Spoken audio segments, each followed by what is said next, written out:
Du coup, on va ouvrir à une petite dizaine de minutes de questions, si ça vous va.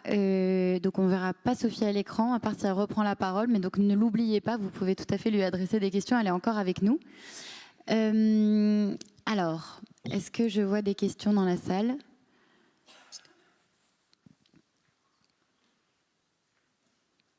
Oui, allez-y. J'ai une question pour le premier intervenant. Vous avez parlé de trajets liés à l'emploi, des trajets liés au loisir.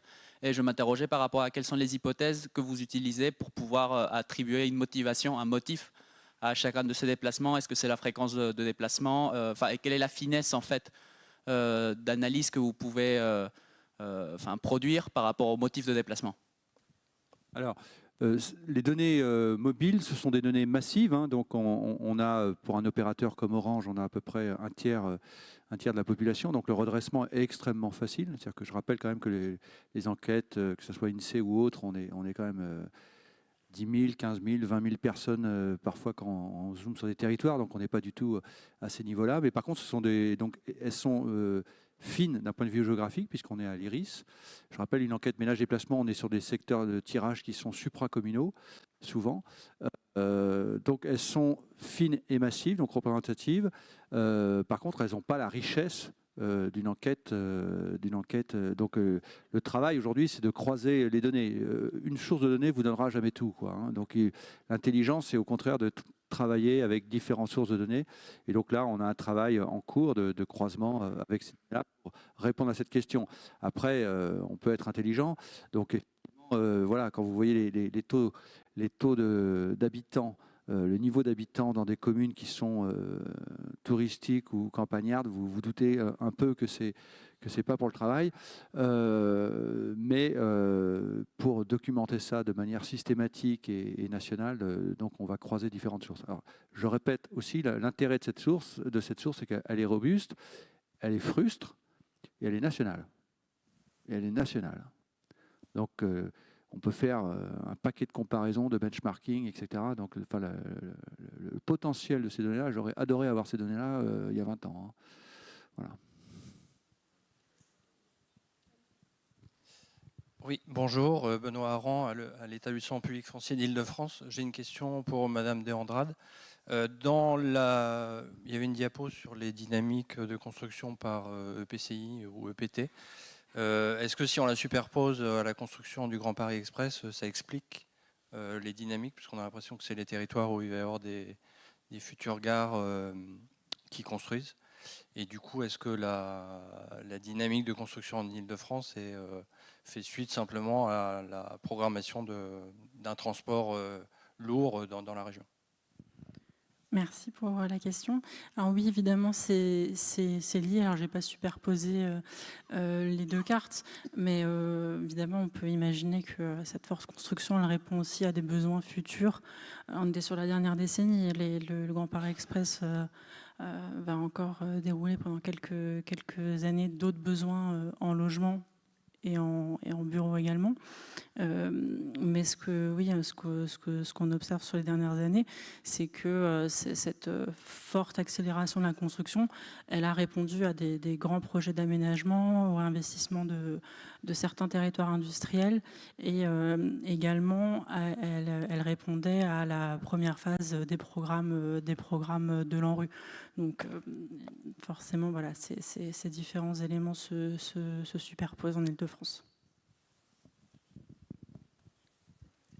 Est-ce qu'il y a d'autres questions dans la salle ? Alors, je vais peut-être m'en permettre une.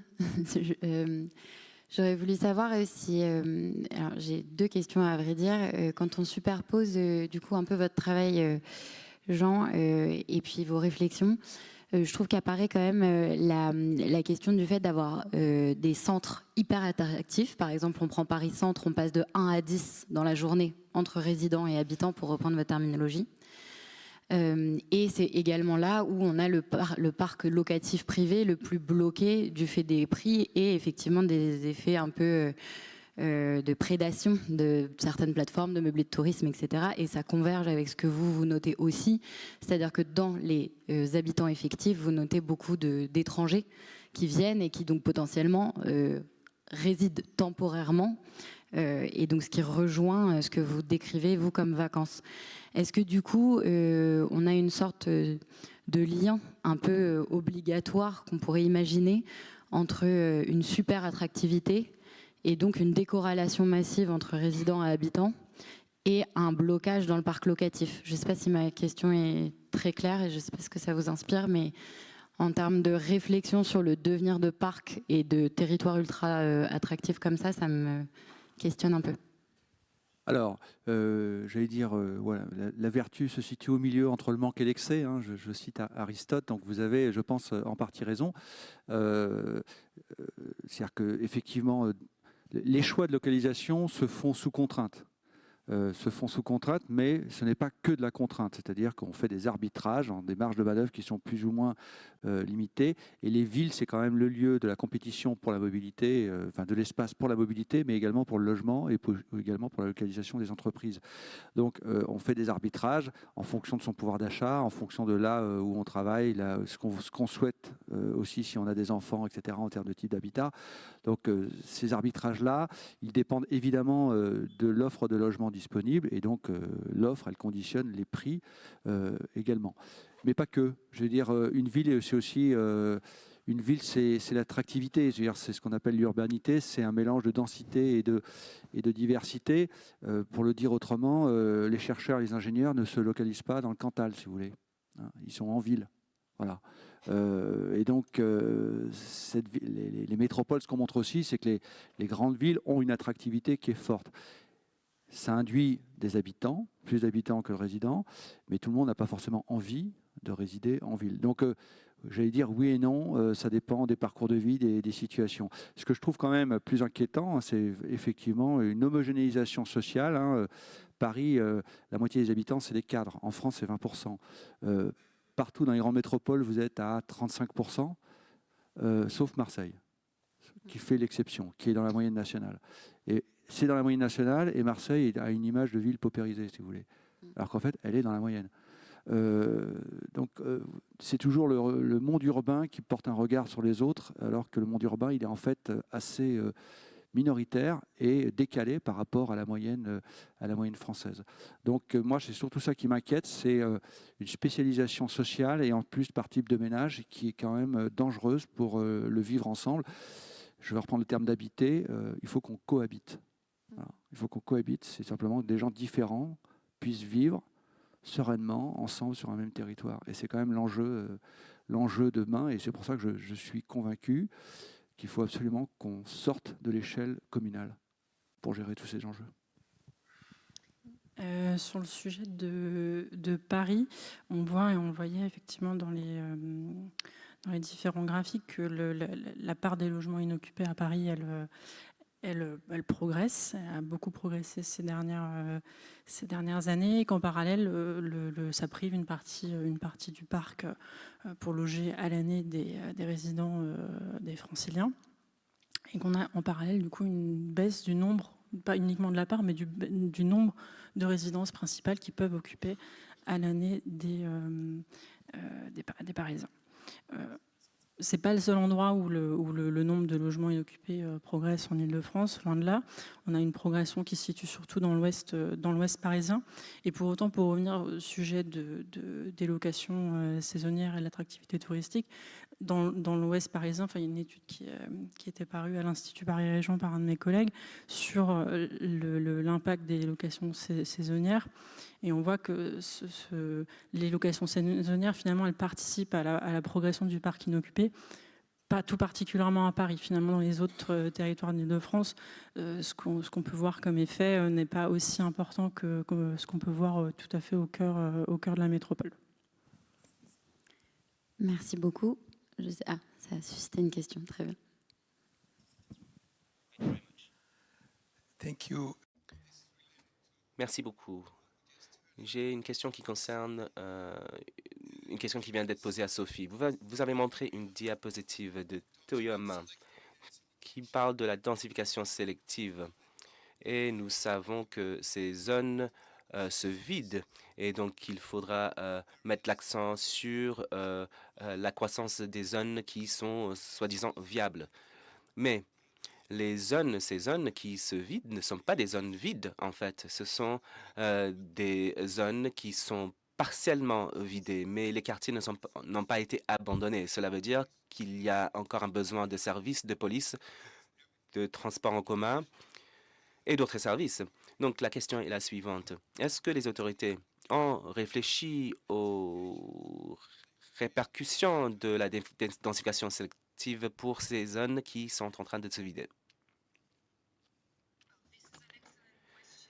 C'est une excellente question et je vous remercie de l'avoir abordée. Il convient de dire que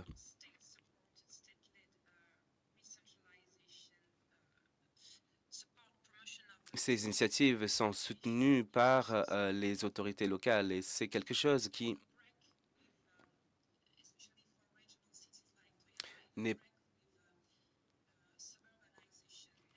pas en ligne avec l'urbanisation et les processus qui ont un impact négatif sur les métropoles historiques. Action Cœur de Ville, par exemple, en France, est un exemple d'une tentative de recentraliser les services qui ont été perdus lors de la période de cette bulle immobilière.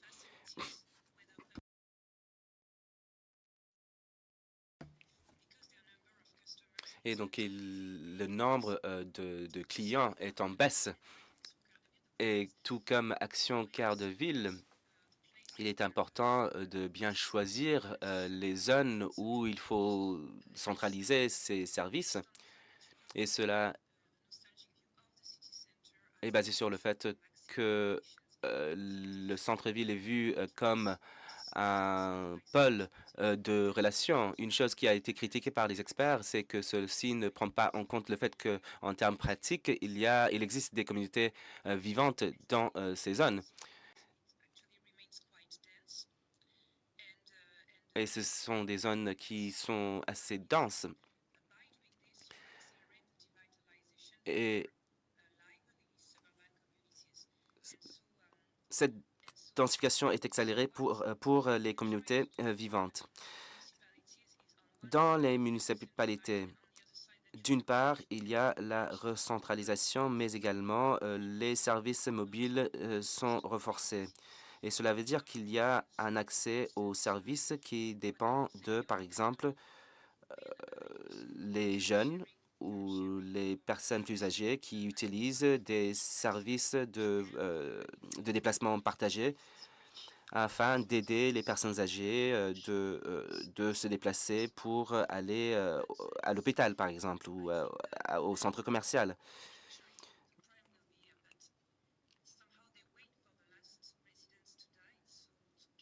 À l'avenir, il faudra attendre que ces communautés meurent avant de vraiment démolir les derniers logements. Il y aura un certain abandon, mais il sera progressif dans certaines zones et pas forcément dans les zones que l'on pense. Ah, merci beaucoup, Sophie. Je crois que vous aviez, Sophie, peut-être une dernière question que vous souhaitiez poser vous-même, si j'ai la bonne information. Oui, c'était une question à Jean Codelfi que je remercie pour sa présentation.